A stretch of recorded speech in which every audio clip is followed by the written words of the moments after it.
Pokemon Ultimate Adventures by Mikazuki. Location: Grim Void. There were many fighters who have trained their bodies beyond what we would consider human, mastering the art of fighting hand-to-hand or with weapons. Some even attained the power to control the elements, said Ebby. In the present day, there is little need for people to train to such extremes, and the number of fighters with this sort of power has diminished. The Super Fiends consist of some of the last remaining people like that, and they are quite exceptional, even among those standards. Some of them train Pokemon, but even without their assistance, the team consisting of less than 10 individuals has the power of several thousand men. Whoa! Everyone stared at Ebby. Humans stronger than Pokemon? I never thought that was possible, said Gary. I guess human beings aren't as weak as we were always made to believe, and Ash is becoming like that. No, said Ebby. Ash Ketchum is far beyond that level. He straightened his glasses. You know how among Pokemon there are ones we deem legendary? Well, the same rule applies to humans, he explained. Over the course of history, there have always been individuals whose strength is unmatched by anyone, whose abilities will take them higher than everyone, whose power could change the world itself. They are the Chosen Ones. Chosen Ones? I think I heard about this, Tracy spoke up. Back in the Orange Islands, when we were on Shamuthi, the locals called Ash the Chosen One. That had little to do with it. The festival in Shamuthi, though it honors the Chosen Ones, sadly has become commercial, sighed Ebby. There are all sorts of legends regarding the Chosen Ones. Some say there are people who have been granted this power by the gods.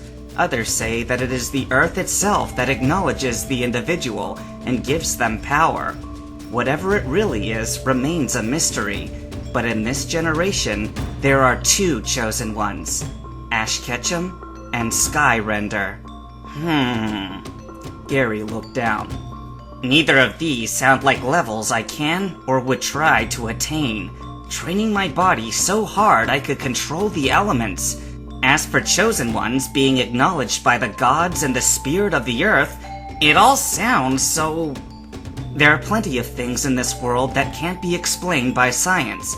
Most people don't believe in the existence of spirits and gods, which is why even I have been practically exiled from the scientific community, said Ebby. Ebby, tell me more about these rupture battles, said Gary.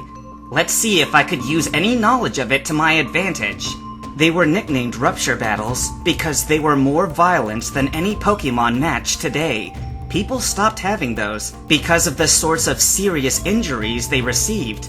That's when they started using only Pokemon to fight, and the old rules were pretty much forgotten, Ebby explained. People who fight by the regular Pokemon battle rules can't win against a rupture fighter because there's basically no rules. The human could just jump in and run past the Pokemon and take out the opponent trainer, or even order his Pokemon to do it, said Ebby.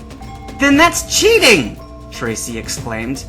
Cheating only applies to games, hence league-sanctioned Pokemon battles. But in the real world, this is what you call fighting, pure and simple. You think the Fiends would restrain themselves and put all their power to waste by not fighting, just so they could play by the Pokemon League's rules? These are people with strength that surpass even level 100 Pokemon, and they're not gonna waste their abilities by obeying the Pokemon League. Super Fiends, Gary said to himself. After fighting those Team Rocket guys and Missingno gang, Ash sure has moved up in the crime-fighting business. You have no idea, said Ebby. How about you? I've also taken up crime fighting, and I'm pretty well known, said Gary. While Ash takes on people like the Super Fiends, I fight against criminal rings and stuff. You know, counterfeiters, drug dealers, smugglers, terrorists, mafias, you name it. I've gotten strong, and busting up criminal rings is nothing new to me. But for Ash to be fighting them, a group that even I wouldn't dare challenge, but somehow, I know he can do it. Location: Marble City. Maximum Afterburner! Ash charged forwards, riding on the Quicksilver through the air as he chased Grand Dreamer, who was also flying at a high speed. Grand Dream! Grand Dreamer shot a small beam behind him at Ash. Ash swerved to the right and missed it. Grand Dream! He shot it where Ash was, but Ash swerved to the left. Grand Dreamer shot another beam, and Ash moved to the right. The pattern continued to repeat itself. Left, right, left, right, left, right, right! Ah! Ash screamed as the beam hit him full in the stomach. He began to spin out of control. Stop! He screamed, causing the boosters to turn down. The Quicksilver slowed, but he was still spinning. Ash exclaimed as he crashed into the alley, hitting a bunch of garbage cans. Ow! He groaned. Why you? Ha ha ha! What's the matter, Ketchum? Grand Dreamer called as he started laughing. Ash looked pretty bad right now. He was badly bruised, sweating, bleeding, and cut all over from all the hits he had taken. It's a pity! I was hoping you'd put up more of a challenge! Grand Dream! Ash jumped onto the board and moved to the left, missing it. But Grand Dreamer shot it again, hitting him dead in the chest. Ash and the Quicksilver collapsed to the ground. Ash struggled to get back up. He unbuckled the Quicksilver from his feet so he could walk, and placed it on his right arm. He was breathing heavily, dazed and wobbling, and struggling to stay on his feet. He nearly collapsed, but his instincts kept telling him not to give up. He struck a fighting stance. Whew! Grand Dreamer sighed as he landed, wiping some sweat off his forehead. Well, it's been a long night, but this is getting old. Time to finish you off! Grand Dreamer aimed his hands forward and hit Ash with a small burst of energy, throwing him back. I could read your mind like a book, Ketchum! He said as Ash got up. There's nothing you can do! I know all your moves, all your strategies. You may have the edge up close, but I'm not gonna let you get anywhere near me. Sure, go ahead and try. You can barely stand up, much less move around. Grand Dreamer taunted him. Don't worry about breaking your girlfriend, what's her name, Misty's heart when you're dead. I'll compensate her for it with a free trip to the void. No, you won't!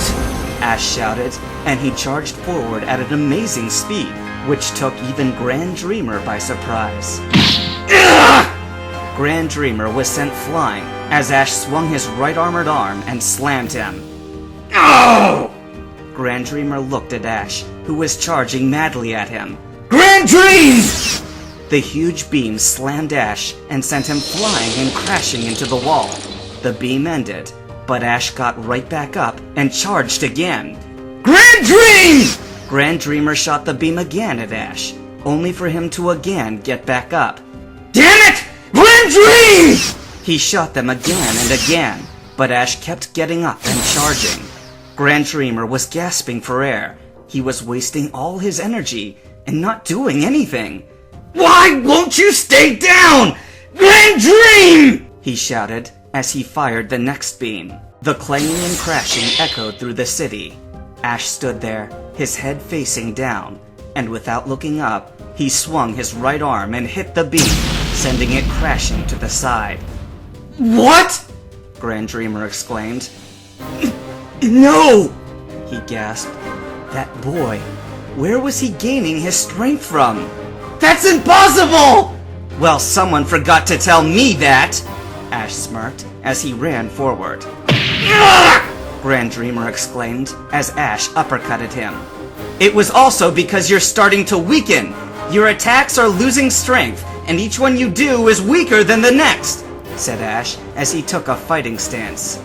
Damn him! He's making a fool out of me! Grand Dreamer cursed to himself as he got up. What can I do to beat this moron? He continued to think. When he'd said the word moron, an idea sprang to his head, and he started laughing. I believe I'm the one who's winning, right? What have you got to laugh about? Asked Ash, but Grand Dreamer laughed even more hysterically. Hello? GD? Grand Dreamer didn't even seem to notice that Ash had called him by the embarrassing name. Man, this guy's gone crazy! Hey, GD! Grand Dreamer definitely heard this one and stopped laughing. He didn't seem angry about being called GD. Instead, he was smiling unpleasantly. Ketchum, you are a formidable opponent. The amount of damage you can sustain and continue to fight with is remarkable, almost unnatural. But while your body may be tough, your mind is very weak. Now with everything I got, get ready to feel the burn! The mind burn, that is!